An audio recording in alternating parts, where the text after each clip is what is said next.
bawat sanggol na'y sinilang,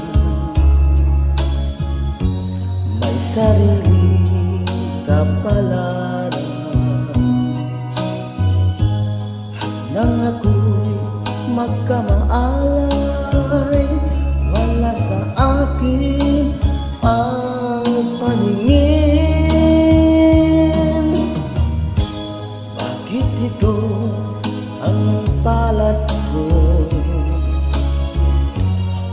Mukha ang siyang nagkakamit,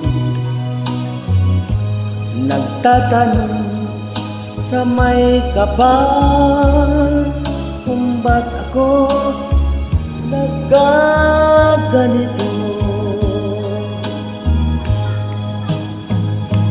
Nasaan ang liwanag